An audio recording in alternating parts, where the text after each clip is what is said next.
Terusnya yang bersangkutan mengiming-imingi, itu kemudian pelaku melakukan pencabulan. Untuk tersangka sendiri adalah bapak tiri dari korban.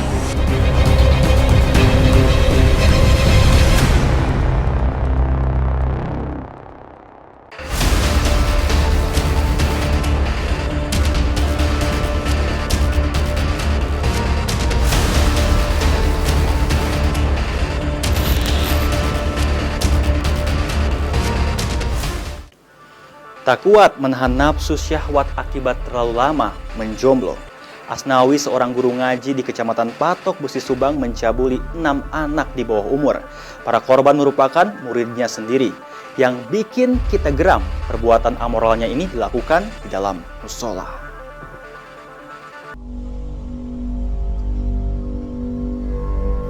Salah satu hobi Asnawi adalah menonton video porno. Seusai menonton adegan khusus orang dewasa ini, benak Asnawi dilingkupi nafsu syahwat.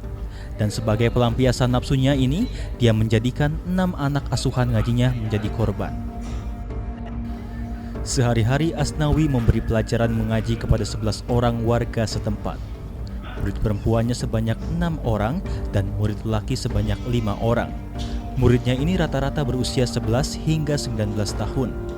Asnawi memanfaatkan sebuah musola untuk memberikan ilmu agama. Nyatanya, bukan hanya ilmu agama yang dia praktikan, Asnawi juga melakukan perbuatan amoral di tempat ibadah tersebut.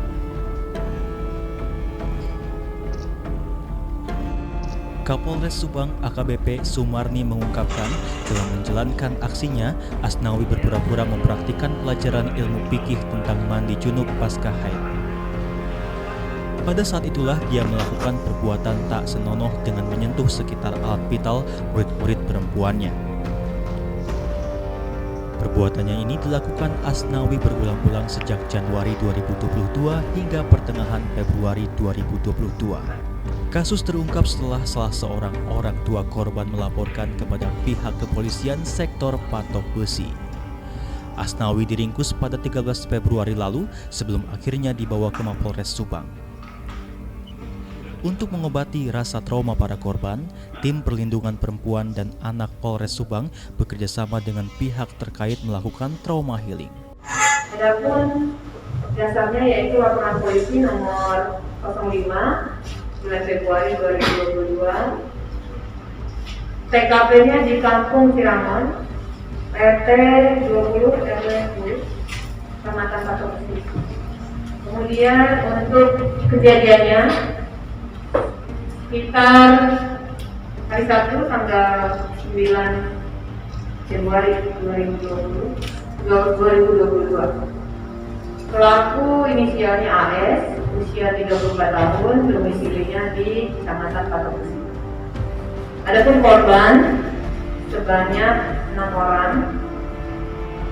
Kemudian terhadap perbuatan pelaku kita kenakan Pasal 82 Undang-Undang Nomor 35 Tahun 2014 tentang perubahan atas Undang-Undang Nomor 23 Tahun 2002 tentang perlindungan anak. Ancaman hukumannya minimal 5 tahun, maksimal 15 tahun, dan denda paling banyak 5 miliar. Kemudian kita juntukan juga dengan pasal 64 ayat 1 KUH pidana karena perbuatannya berlanjut ya, dilakukan beberapa kali. Adapun tindakan yang sudah dilakukan oleh penyidik Polres Subang, kita sudah berkoordinasi dengan dinas dan instansi terkait, diantaranya Kabid TPA, kemudian dinas sosial. Kami juga akan melakukan permintaan visum psikiatrikum dan visum seperti biasa. Hasilnya baru 3 yang keluar. Kemudian terhadap anak-anak yang menjadi korban, kita akan juga lakukan trauma healing terhadap mereka. Modus operandi yang dilakukan oleh pelaku meraba-raba tubuh korban. Sekian, terima kasih. Assalamualaikum warahmatullahi wabarakatuh. Yang bersangkutan tidak bekerja, sehari-hari mengajar. Korban di muridnya. Jumlahnya korban berapa orang? Menikah. Usia korban sendiri rata-rata di bawah umur, Bu? Ya, di bawah umur. Ada yang 12 tahun, 13 tahun, 11 tahun. Perbuatan yang dilakukan pelaku ini sejak kapan, Bu, dilakukannya, Bu? Sudah sejak Januari 2022. Bulan Januari. Kenapa Bu sampai melakukan hal tersebut? Alasannya? Sesuai keterangan yang bersangkutan, karena untuk melampiaskan hasratnya dan pernah beberapa kali nonton konten porno. Marak aksi kekerasan seksual terhadap anak di bawah umur memotivasi Dinas DP2 KBP 3A Subang untuk intensifkan pengawasan dan sosialisasi. Yang menjadi sasaran sosialisasi adalah siswa sekolah dan para orang tua. Hal yang perlu disampaikan adalah mengenai bahaya dan cara mengantisipasi agar anak tidak menjadi korban kekerasan seksual. Aksi bejat guru ngaji di Patok Besi yang mencabuli 6 santriwatinya membuat Dinas DP2 KBP 3A prihatin. Instansi ini akan lebih meningkatkan pengawasan serta sosialisasi. Isi sosialisasi yakni tentang tata cara pengawasan dan perlindungan anak saat mereka berada di luar rumah. Tujuannya yakni untuk menghindari hal-hal yang tidak diinginkan.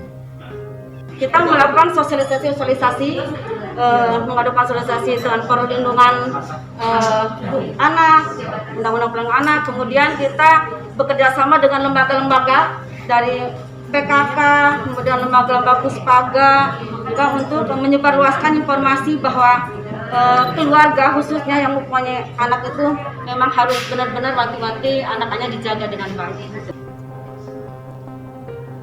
DP2 KBP 3A Kabupaten Subang terus mengoptimalkan sosialisasi terkait bahaya predator anak yang akhir-akhir ini marak terjadi. Kepala Bidang Perlindungan Anak Dinas DP2 KBP 3A, Upit Nurhayati mengungkapkan, aksi kekerasan seksual bisa terjadi kepada siapa saja termasuk anak di bawah umur. Hati-hati ya dengan siapapun gitu kan.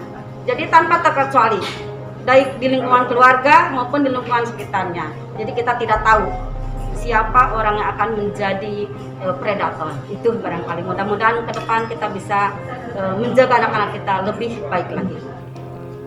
Menurut Upit, anak di bawah umur menjadi sasaran predator anak karena mereka masih polos dan lemah, sehingga para pelaku dengan leluasa menjalankan aksi amoralnya. Upit menghimbau para orang tua agar meningkatkan kewaspadaan dan kehati-hatian, serta pengawasan yang optimal. Dalam sosialisasi, siswa dan para orang tua juga diberi beberapa tips cara menghindarkan diri dari cengkraman sang predator. Ada beberapa hal yang bisa dilakukan anak, diantaranya jangan mudah dirayu dan mau diajak oleh orang tak dikenal.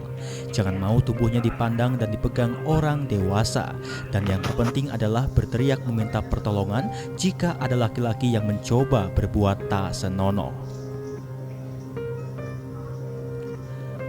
Ini untuk masyarakat luas, untuk masyarakat umum, kita lebih waspada lagi, lebih berhati-hati dan lebih ekstra untuk menjaga anak-anak kita. Jangan sampai nanti anak-anak kita menjadi korban predator lainnya.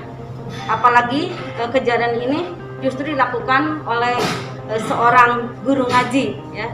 Jadi seharusnya beliau itu menjadi panutan yang akan menjadikan anak-anak kita menjadi anak-anak yang agamis.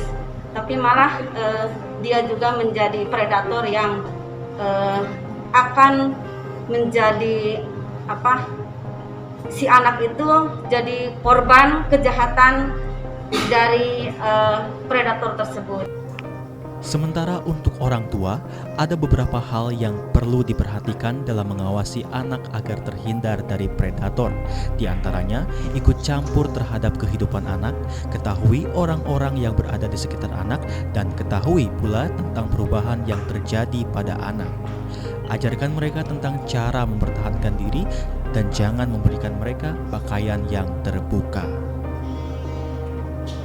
Saya ingin berusaha dengan seluruh jajaran terkait mulai dari pemerintah, dunia usaha, dan masyarakat pada umumnya kita bekerja sama untuk menghadapi kemungkinan-kemungkinan yang akan terjadi kepada anak-anak kita yang harus dapat perlindungan sesuai dengan undang-undang yang sudah disahkan oleh pemerintah, yaitu Undang-Undang Nomor 35 Tahun 2014 yang perubahan dari Undang-Undang Nomor 23 Tahun 2002. Demikianlah para pemangsa anak akan terus bergentayangan mencari korban.